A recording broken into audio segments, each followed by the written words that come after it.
like a minute early, so I'm hoping this is working. So if you could do me a favor and just let me know if you can hear me just in the chat section.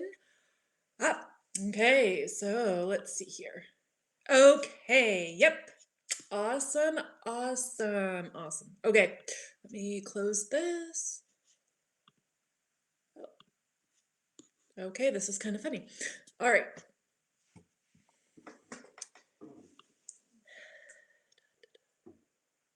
Can I not? You know, it's funny, they've updated this and I'm still trying to figure out. I've had this for years.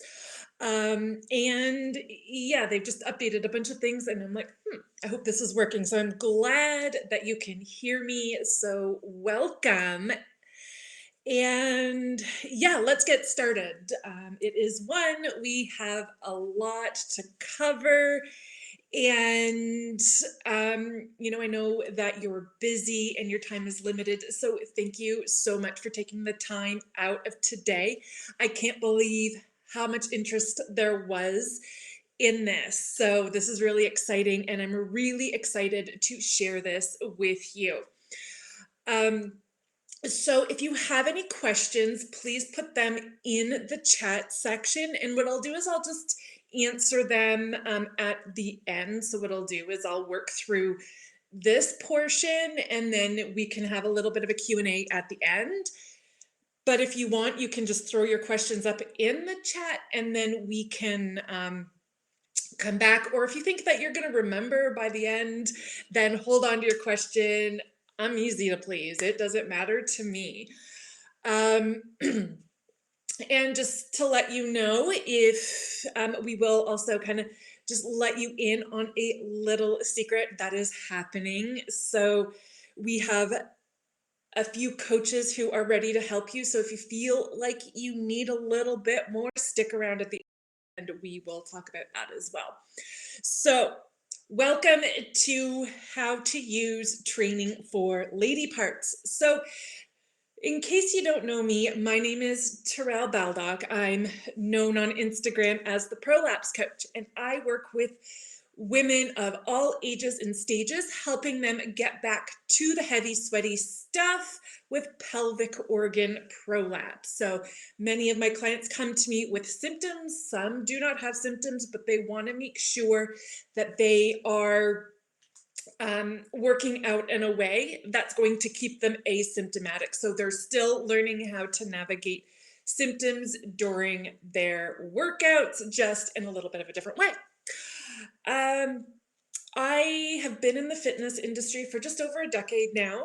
And at first, the reason why I got into the fitness industry was because I had struggled with my weight, lost a lot of weight, thought I had all of the answers on weight loss. I thought I was the solution. Turns out I was really bad at it because I like to eat myself. I don't really care too much for restriction. Been there, done that. That's not what I'm about in my coaching. And I think back then it was kind of one of those things that's like, maybe weight loss or fat loss just isn't for me. So I got into pelvic health I guess it was literally the day before I found out that I was pregnant with my daughter. So my second child. With my first, I noticed that the fitness industry was really yucky towards moms, wanted to make a difference. And then when I started learning about pelvic health in my second pregnancy, I knew this was it. This is what my jam is. This is what I'm good at. And it turns out I was right. So here I am a decade later. I run my own fitness business, have a team of coaches, and we're here trying to make a difference in women's lives by helping them feel brave in their bodies again. So take what you can get from here. Again, you're going to learn a lot and you're going to start feeling a little bit more confident. But if you need a little help in figuring out what works for you, feel free to reach out and we'll be happy to help you out with that. All right, so let's get started. You guys ready? You ready to get started? Awesome. All right, so the My 5-point framework. You might have seen this. I talk about this a little bit. I haven't talked about it a lot on Instagram or social media in general. But what I wanted to do was put together an easy framework, um, mostly for myself when I first started coaching pelvic symptoms or pelvic health. I wanted to put together something that was easy to remember. So if I didn't know the answer, or if I didn't know it right off the bat and I was stumped, I could follow this framework and find the answer or find an alternate in how to do any given exercise or task. It's not a pretty, beautifully abbreviated framework. Is actually quite simple. So it's A, B, C, and then KV. So you might have heard the ABCs talked a lot about: alignment, breathing, and coordination with movement and exercise. I actually just took it a step further, and the K is Kegels, maybe. So not everybody needs Kegels, and we'll talk a little bit more about that in a bit. And then variation. So finding a tolerable variation of the exercise that is initially bringing on symptoms. So first, we talk about, or first in the list, when um, you're experiencing symptoms, things to check. And the first things that we usually look for is alignment and breathing, because it is common for those things to not be in alignment with one another. So, and then you might have heard about the Kegel and the coordination, but we don't really talk about the variations or finding a tolerable variations. Usually the pelvic floor gets most of the blame, but it's not always the pelvic floor's fault. So we got to find out what is happening and what we can do to navigate symptoms on the gym. For example, a variation. So let's say you're doing squats, right? Body weight, whatever squat you like, but you're doing a squat. And let's say that you are experiencing symptoms within that squat. Things to look for. Again, your alignment is, I'll get into more of a deeper talk about alignment in just a sec, but things that you can look for easily with alignment are your ribs up here stacked directly up over your hips, right? Are you in a neutral alignment? Keep in mind, neutral is relative depending on the person. Breathing. It's common for people to hold their breath while moving, right? They're looking for a bracing strategy to support what they're trying to do, so they hold their breath. So, what can we do to navigate the breathing, build the strength that we need so you don't have to fall back on breath holding to navigate symptoms? Some people do better with the standard breathing. So, you might have seen that inhale down, exhale up, or exhale Kegel on the way up. But there's a number of different breathing strategies that we can use in navigating symptoms. So just because a certain strategy doesn't work for you, it doesn't mean we can't find something else to work with. And again, the squats, the variation. If you're doing a squat and you have some symptoms, what can we change up the squat in order to make it work for you? So we're finding things that work for you and your body, because really with prolapse, it's a puzzle. We're putting puzzle pieces together and building you up and making a beautiful picture. At least that's what I see in my kids' puzzles anyway. All right, so let's go. Okay. So let's talk about the most common pelvic floor symptoms. Okay, you've probably have heard a lot about prolapse, but there's also hypertonicity and hypotonicity. So hypertonicity is a constant contraction, or your pelvic floor is in a constant state of contraction.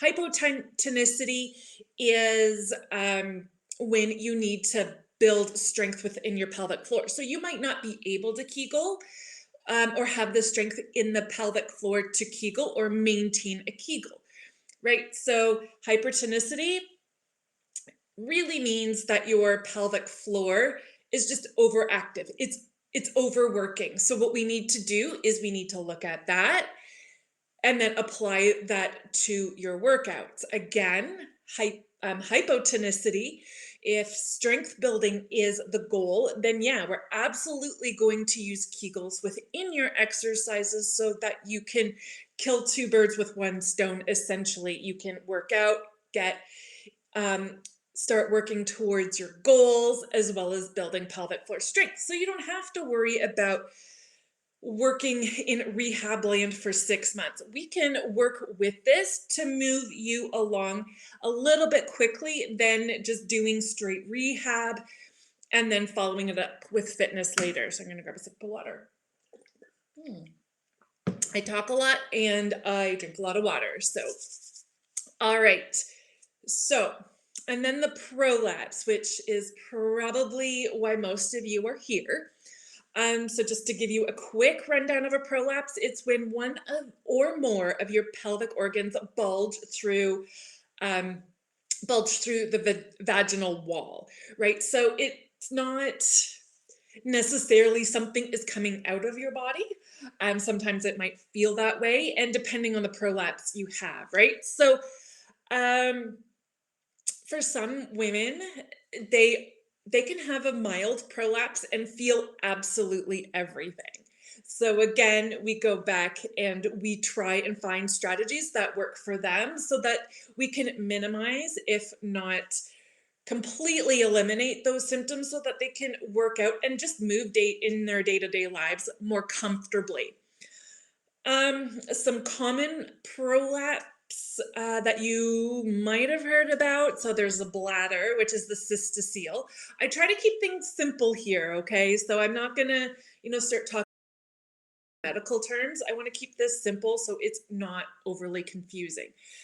So again, if you are confused, just throw your questions up in the chat and I will clarify that for you.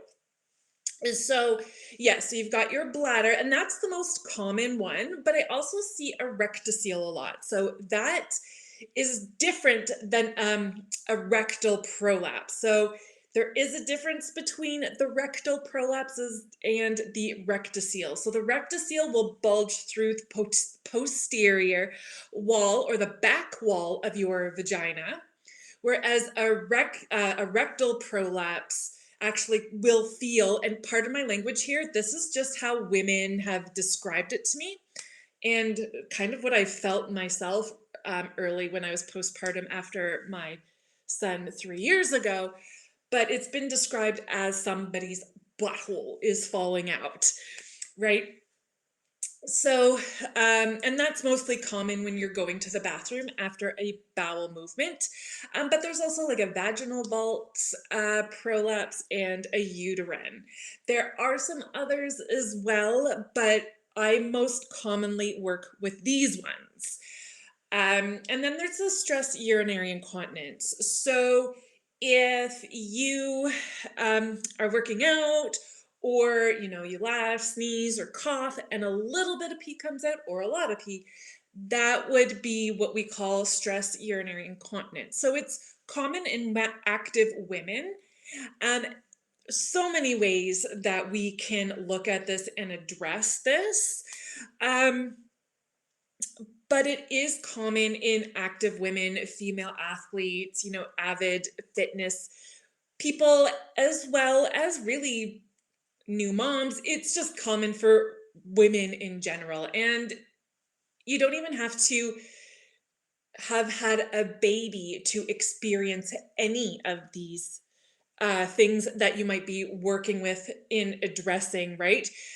Some women, they're training, and they haven't had children. And yeah, it can happen where they experience hypertonicity, hypotonicity, tonicity or overactive, underactive pelvic floor prolapse and stress urinary incontinence. Um, Another common incontinence that also comes up in pelvic health. Now, I don't work too much with this one because it usually is more about bladder training, is the urge incontinence. So that's just like, you put your key into the keyhole and instantly you got to go to the bathroom, right? So, again, these things are all treatable, all manageable. And with stress urinary incontinence or with incontinence in general, you can also have a mix of both. So, what we want to do is to determine what the nature of your peeing of the pants is. Okay. Next slide here. Okay. So, some common considerations for navigating your symptoms.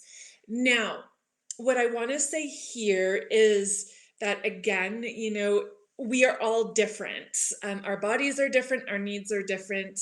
We are all different. So, this isn't going to look the same um, from woman to woman. So, and it's not all the pelvic floor's fault either, right? It's not just the pelvic floor that we need to look at and that we need to think about when it comes to managing our symptoms. So, things to look at, whether or not you've just had a baby. Here's a picture of me right here. Yeah, you can see me there. I'm trying to put my thingy over. Yeah. Okay. Well, let me do it. All right. But there's me on the left. I'm holding my 6-week-old baby. I got the clearance to exercise just before I took this picture. And if you take a look at my alignment here, you can see that my pelvis is tucked right under to the point where my rib cage is behind my bum, right? So if we were to look at neutral alignment, we would want my rib cage right on align with my hip. So here I kind of need to work on my pelvic positioning. But again, I just had a baby. My core is on the weak side. I'm tired as you know what. And all of these things are going or may impact pelvic health. Pregnancy. It can change how your body manages intra-abdominal pressure. I'll get into more about intra-abdominal pressure in a second, but when you have a baby in your belly, it's common to experience more symptoms there. We've got, the hormones, the pregnancy hormones. I guess we have that postpartum as well. But we've got the hormones. We've got relaxin, that is meant to kind of relax our muscles, our joints, and our tissues, primarily in our pelvis, but it happens everywhere in our bodies. And, and then we have a weight of a baby on in our bodies, right? Our core is stretching out, so our core isn't working as efficiently. And then, yeah, depending on the size of your baby, where you are at your or where you are in your pregnancy story, um, having a little bit of extra weight on your pelvic floor, even within your core, may bring on leaks, right? Or may make you more symptomatic. So something, again, we need to take a look at. Breathing. We talked about breathing. Just breathe. See, breathing is really the cornerstone of navigating your pelvic health. This is the first place we start, right? Again, I had mentioned about your breathing strategy. What might work for you may not work for somebody else. So, again, we need to look at your breathing because how we breathe definitely impacts the intra-abdominal pressure and whether or not we're pushing downward onto our pelvic floor rather than pulling it up and in. Exercise. Now, this is probably the most distressing thing that I've run into with the women that I work with and even myself. When symptoms come up during workouts, if you notice your symptoms creeping up in the beginning of your workout, then yes, there's something that we need to look at and figure out why that's happening, right? We need to find strategies. We need to help you, figure out what's going to work so that you can continue with your workouts and feel a little bit more comfortable. Do we need to find a tolerable version of the exercise? What do we need to do to navigate that? However, if you're experiencing symptoms towards the end of your workout, that suggests to me that there's some fatigue, right? You're tired. You've worked hard. Your body is tired. Your pelvic floor is going to respond in the same way. It gets tired, right? So if you're experiencing those symptoms towards the end of the workout, just make sure that you take some time for some relaxation and cool down. Maybe putting your legs up against the wall or just like really focusing in on relaxing your pelvic floor. So instead of doing a kegel when you breathe, just envision your vagina opening with every exhale. So with the kegel, you would lift it up and in with we call it a reverse kegel, but if you want to relax it and take a few minutes to relax it on the exhale, it just stays open. That's all. Okay. Another thing to look at, nutrition. Nutrition can play a role in your pelvic health. Now, this can be directly or indirectly depending on what you're working with, right? So if you notice that you're symptomatic when or you're more symptomatic when you're constipated, then we need to look at what's making you constipated and if there's something nutritionally that we can tweak so that you're not constipated as often as you are. So nutrition is also another way we can manage your pelvic health as well. Lifting overhead. I love this one because there are so many people that are saying don't lift overhead with prolapse, gravity, everything sinks down. That's a load of hooey. You can absolutely lift overhead with prolapse. But if you're leaky and your arms are overhead, right? Depending on the exercise that you're doing, then that's something we can look at. All right. So again, depending on where you are in your life, your starting point may be different, or depending on your symptoms, what symptoms you're having and when, your starting point in navigating them may differ. Okay, so what works for me may not necessarily work for you. And this is why we take the customized approach to our coaching. And we don't offer too many done for you programs. We do have them, but the personalized stuff, definitely the way to go because it can take some time to work this out. All right. Sorry, I just needed a sip of water there. All right. So, can you work out, lift heavy, get sweaty with prolapse? Absolutely, you can. Here are a few of my success stories. I have a lot more, but Alyssa here, she was incredibly symptomatic. She went to everybody to help her navigate symptoms and just to make sure that she was not making herself worse. All of her pelvic PTs that she went to said, nope, you're in a good spot.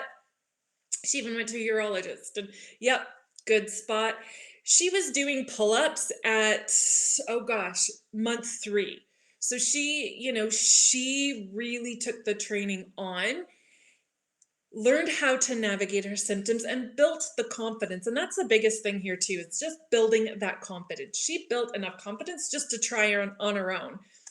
She's doing really well now, back to her training, and she's loving it. One in the middle here, this is Lisa.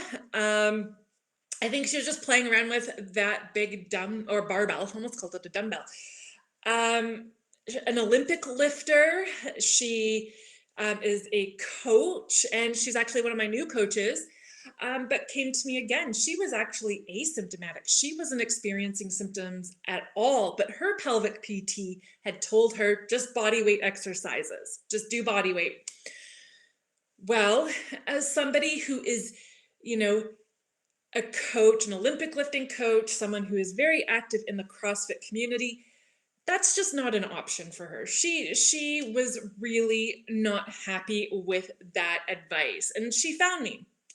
We started working together, and she is back at CrossFit, and she's really happy to be back, and she's learning how to integrate herself back in there and doing that high impact work. She's still taking it easy, she's still learning and adapting, but she's there. She's gonna kill it. Kylie, also another one of my new coaches. She had 3 prolapses. One was a grade 3, and she's had herniated discs, afraid to deadlift even before her prolapse diagnosis. She was also told to do nothing else but to walk.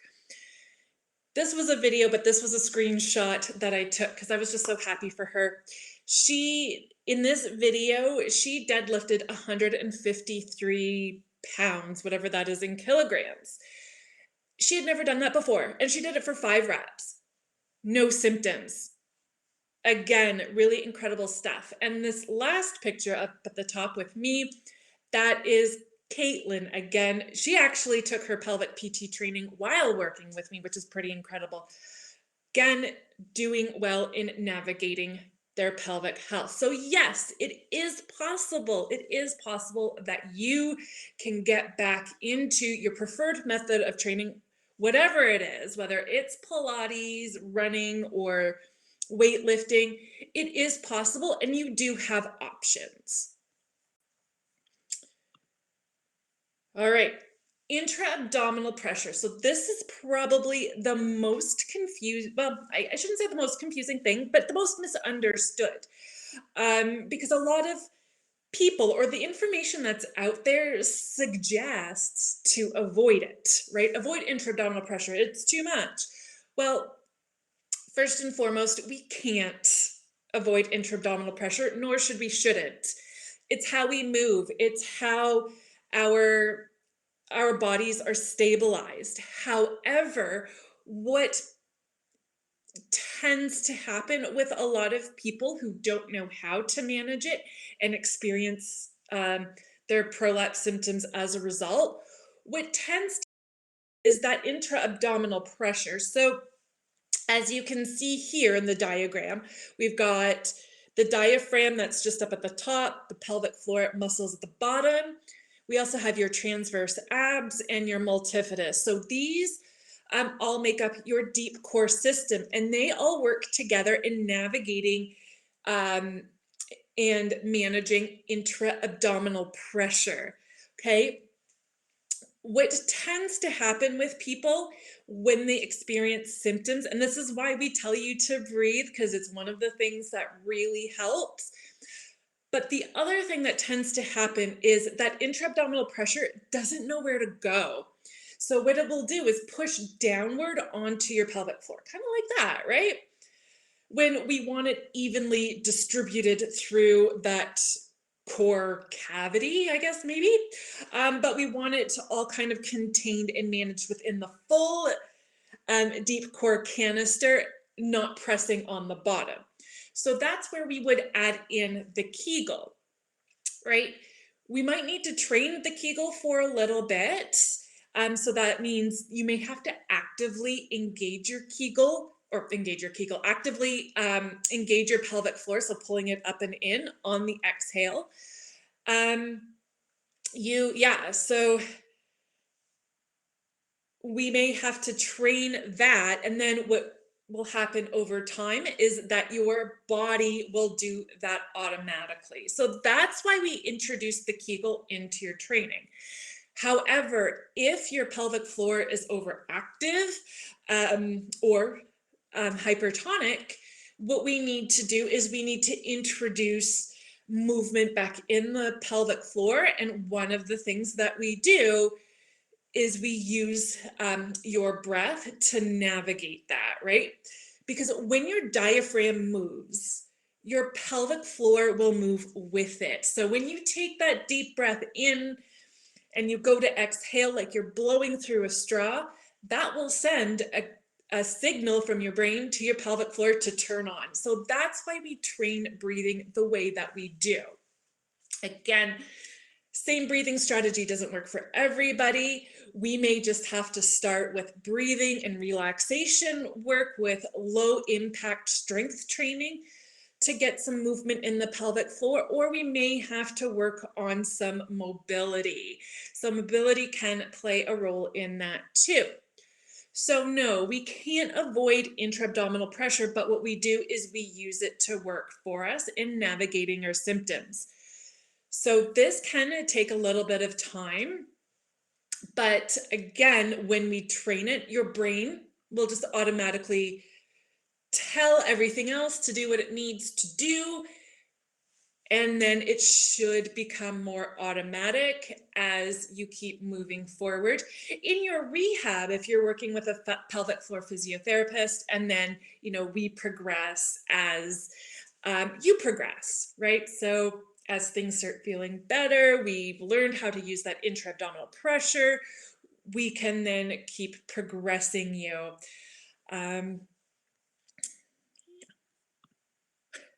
This is another big one. This is another big one and another confusing thing, because we hear about kegels a lot and we hear about rehab land a lot. I just, and what's interesting is that if we stay here too long, you may actually stop progressing. So if you're doing mostly low impact work, maybe you're just doing glute bridges or clamshells because that's what you had been told to do initially and you hadn't really been given a plan to keep moving forward. You may get stuck there, right? Kegels and rehab will only get you so far. So no, you are not stuck here forever, and nor should you be. Okay. You don't have to Kegel forever, as I mentioned in the last slide. We want to train that to be automatic. We want it to be an automatic response. This may take time depending on how your pelvic floor is working in general. But no, we don't want you Kegeling forever unless it's something that you have to do, right? So if you're not experiencing symptoms, then you don't need to worry about. However, if you do experience symptoms in any given exercise or task, throw in a Kegel, see if it helps. And again, I hear so many women saying, well, do I have to stick with yoga, Pilates, or just do, work out on the floor for the rest of my life? And again, the answer is no, you don't have to do that. You have options, right? So knowing what those options are can really help boost your confidence and get you moving forward again, because prolapse isn't just a physical thing, right? We feel it emotionally, we feel it mentally, and sometimes just having someone just to talk about it is helpful. Sometimes just having someone to work with you and help guide you through it can be really helpful. So if you need a little more help with that, please let me know, and we can get in touch with you to get you back onto a plan that's not only sustainable and easy to follow, but that you can continue to progress going forward. Because again, Kegels and the rehab is only going to take you so far. Okay, it's good. It's a good start if that's what your starting point is, but we want you to move forward as quickly as possible and not hang out here for too long, if we can make that happen for you. All right, so now putting the pieces together. Okay, again, if you are experiencing some symptoms with any given exercise, look at alignment, look at your breathing. And there's some breathing strategies. I guess that, oh yes, I did do that. So breathing, you can try exhaling on exertion. You can try inhaling on exertion. You can exhale through the full range of motion. So for example, if you're doing a squat, you would do your big deep breath in up here through your nose, and then breathe through your whole squat, right? So you can inhale down and then exhale up. When you do your squat, you can you can exhale down, inhale up. I know that one sounds a little backwards, but again, it's finding what works for you. And, these are the pieces that we put together for you.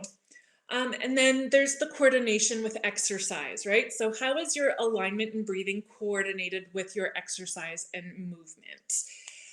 The Kegel, maybe. So trying a Kegel, see if that reduces some symptoms for you. If that's still not the case, find a tolerable version. Okay. Now, with that being said, there's different ways that you can find a tolerable version. So I like to use a squat because most of us know what a squat is. Let's say you're going to do a back squat. You've got 500 pounds on your back, and you're like, oh, yeah, I got some symptoms. Well, you can try taking off some of that weight. That might be what you need.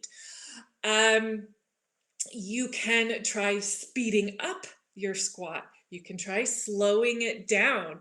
You can try changing your foot positions of your squat, right? So if you're out to here, if your legs are out to here, then what happens when we bring them in? What happens if we stagger the squat or split the squat, like a Bulgarian split squat or a lunge, right? There are tons of things that you can try before saying, oh, that's not for me. And then when you find that tolerable variation of the exercise, give it a few weeks, build up that tolerance, build up that strength, and then try the next advanced movement or the next movement up from that squat, right? So again, we want to test and retest. So if you test an exercise and you're like, yep, I'm symptomatic, we find that tolerable version, we stay there for a few weeks, and then we try again to see what changes have happened.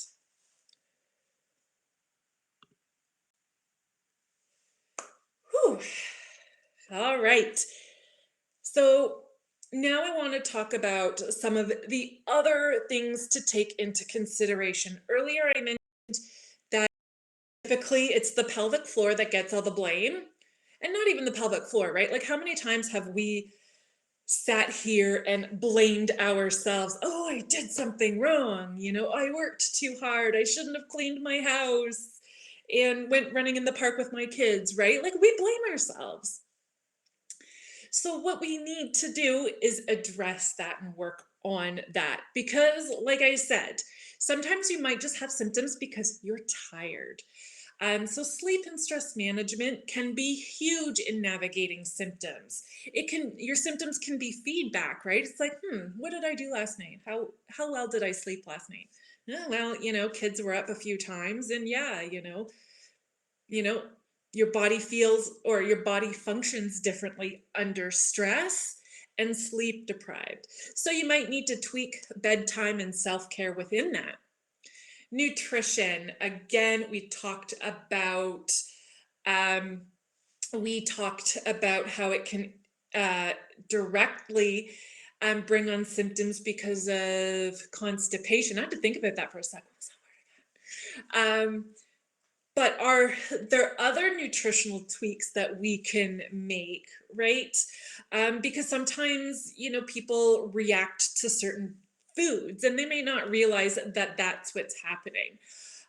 Now, maybe seeing a registered dietitian about specific nutrition planning would be helpful. If there is an allergy or if you're trying to uncover an intolerance, that would be better, yeah, taken care of by like your doctor or registered dietitian. Toilet habits, again, and intercourse. I do put these things together, although, yeah. But toilet habits, again, are you straining to go to the bathroom? Are you straining to go pee and poo?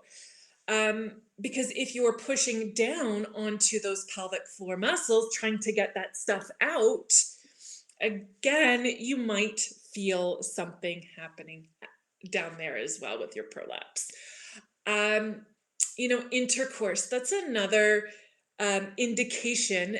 Well, these here, actually, let's take a step back. And these here are indications. So if you struggle to go to the bathroom and you're experiencing pain or discomfort during sex, that's actually an indication of a hypertonic or overactive pelvic floor. So this is where you may not, it may not be recommended that you Kegel at this point in time, and that you work on bringing some movement within your pelvic floor before adding in that Kegel. So if there's pain there, we just want to make sure that we look at that. And a pelvic floor physiotherapist is perfect for that.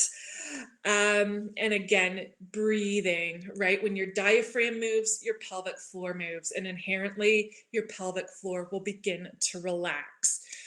Um, you know, medical history. Is there anything medically going on that could explain symptoms? Stage of life, where you are in your cycle, how you're pregnant, postpartum, puberty, menopause, perimenopause, postmenopause. Sometimes it's just the stage of life. And our body is changing, and we need to change how we take care of our bodies as our bodies change throughout our lives. And again, fatigue. Fatigue is another big one, and it goes with stress and sleep management, but that's more of, post-workout later on that day, maybe the next morning. It is common for a lot of women to experience symptoms post-workout, later in the day, before they go to bed. Um, and to be quite honest, it's generally fatigue, and it isn't really anything to be concerned of. Um, like DOMS or delayed muscle onset soreness, it should go away in a day or two. If not, then that's something that we just have to go, what's going on here? All right. Whew. We can do a Q&A. I see that we've got some questions here. What's that?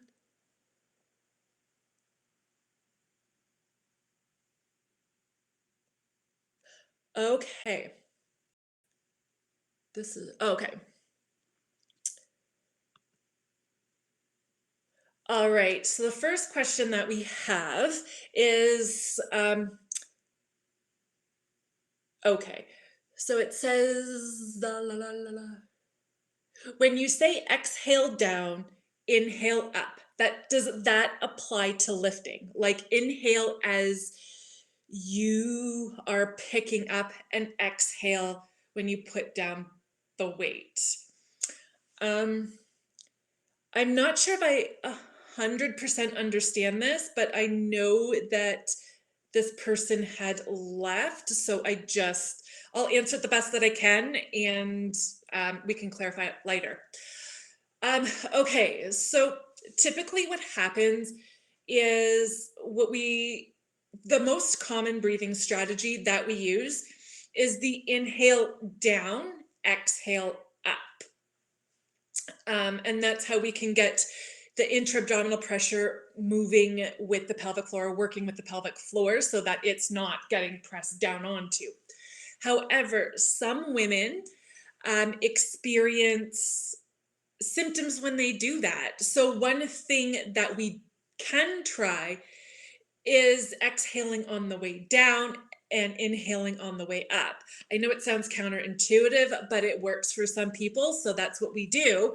But yeah, if you are lifting and that's a breathing strategy that works for you, then that's where we would start. But we would want to build on top of that and try making it work so that you can, inhale down and exhale up. But again, it's just kind of finding what works for you. So if that's working with you or for you when you're doing or when you're lifting, yeah, absolutely.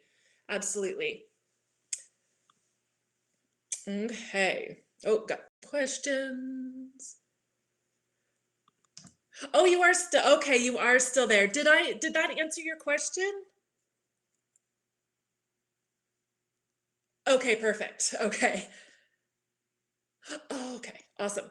All right. So any more questions? Okay. This okay, yeah. Awesome question here. Will having another child worsen prolapse? Now, again, this is different for everybody, and we can't say whether or not yes or no. For me, I ended up getting pregnant a third time. So I was pregnant um, one time after being diagnosed with my prolapse. And the prolapse that I had before actually didn't get worse at all. Um, there's a few studies out there, but they're really conflicting in what they say, because one says, nope, you're not going to worsen your symptoms. Others say, yep, you might, but really nobody knows. So here's something to consider. If another baby is something that you want, but the thought is scary to you because of your prolapse, it might be worth working with someone and helping you navigate symptoms. And then even during, and you can do this during your pregnancy as well. So if you do have another pregnancy, you can still work on prolapse, navigating your prolapse symptoms during pregnancy. I had minor symptoms when I was pregnant. It was mostly when I would kind of squat down to wash my kids' hair in the bathtub, and then it's like, oh yeah, there it is. I'd stand back up, and that's where I would look at my alignment and breathing, right? But this is such a heavy question, and I wish I could answer it in a way with a yes or no answer. Unfortunately, I can't. But again, if you do the work, in learning how to do the pelvic floor muscle training, for one, so if you're working with a pelvic floor physiotherapist and you continue to stay active, the stronger you are going into the pregnancy, it will help.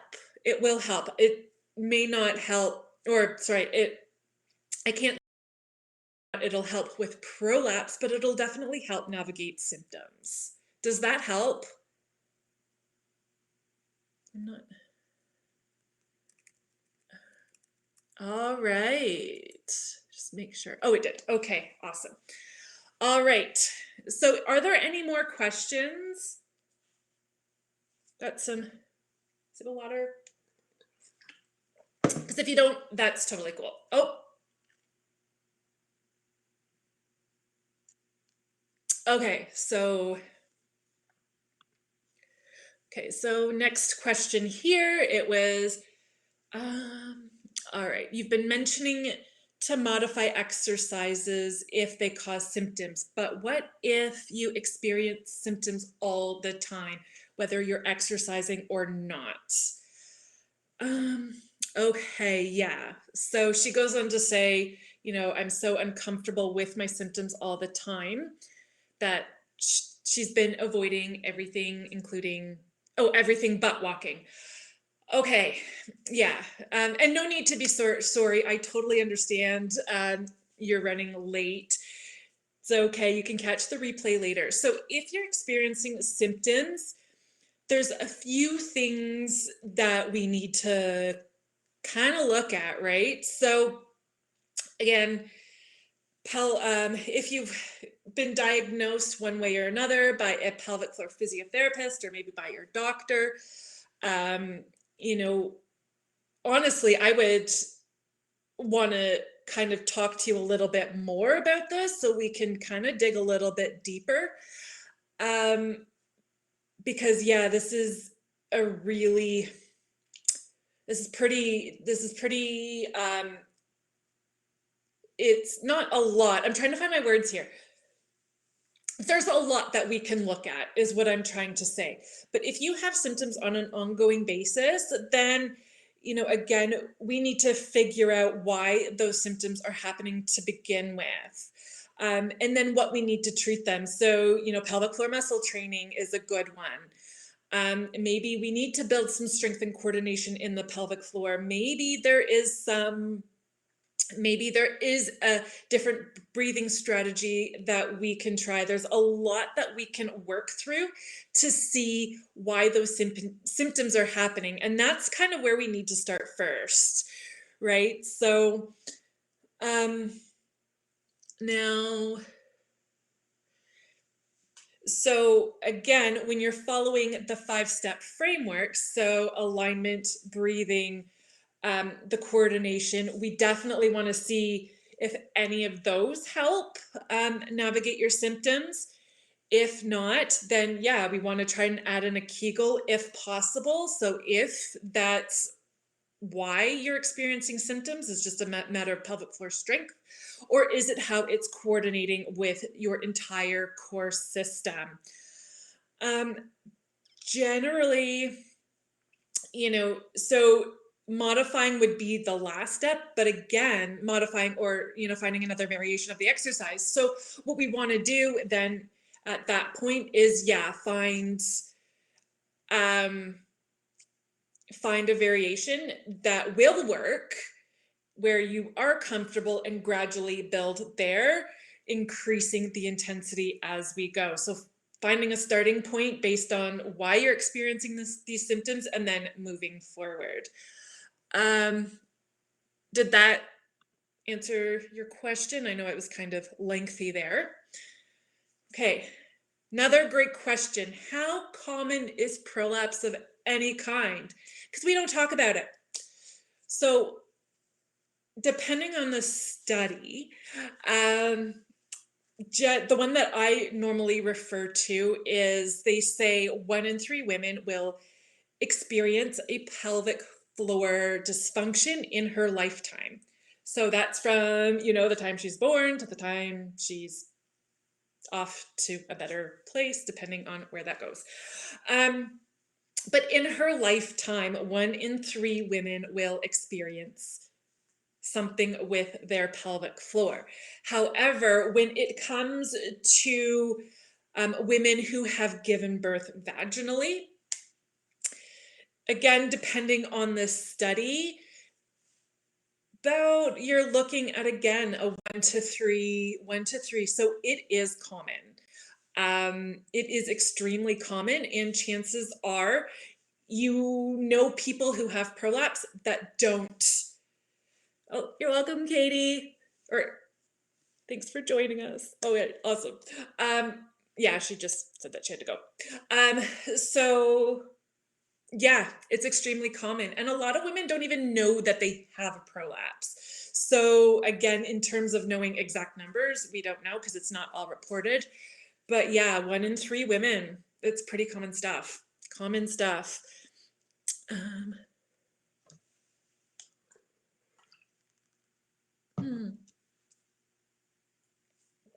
Okay, another good one, a cystocele repair with a bladder. Okay, yes, awesome. And I'm so glad that you're feeling hopeful here. This is amazing.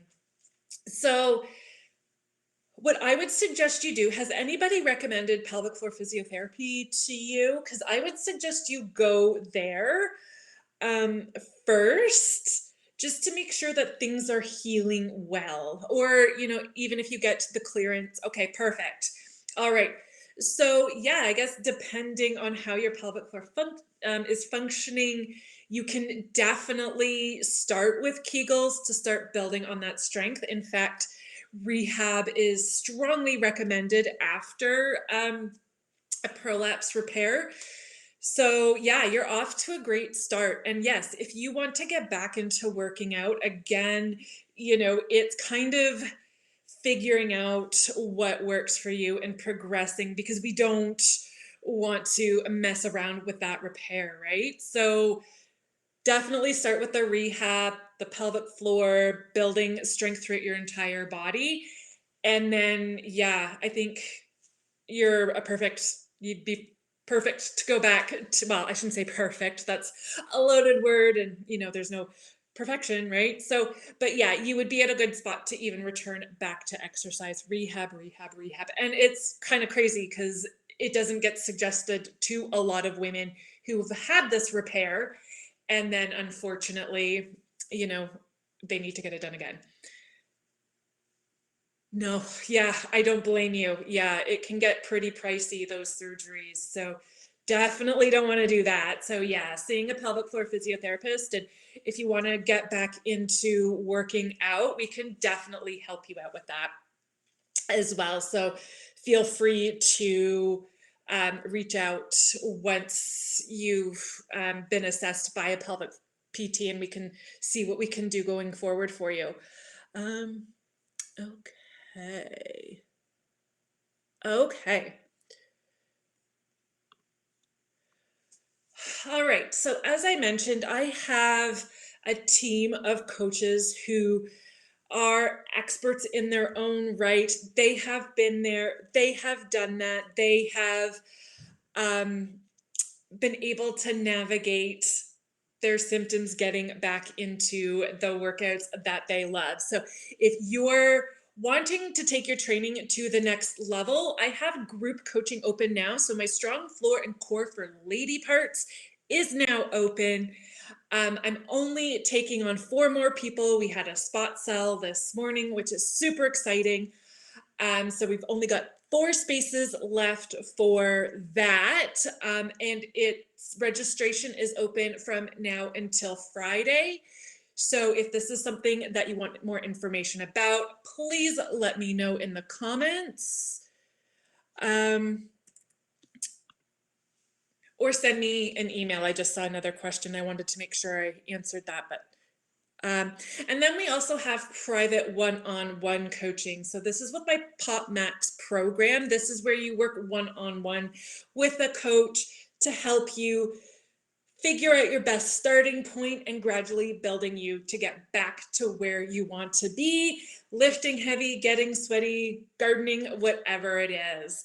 So if you want more information about that, again, please pop your email into the comments and I will reach out to you probably tomorrow. Kids are coming home from school today.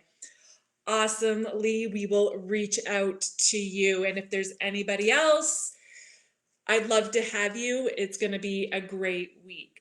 Are there any more questions before? It's always a great week. Any more questions before I let you go? Okay, guys. Well, again, thank you so much for joining me today. I hope to be doing more of these in the future, and I look forward to reaching out and chatting with you all soon. So take care, have a great day, and yeah, enjoy the sunshine. It's really nice, guys. Take care. We'll talk soon.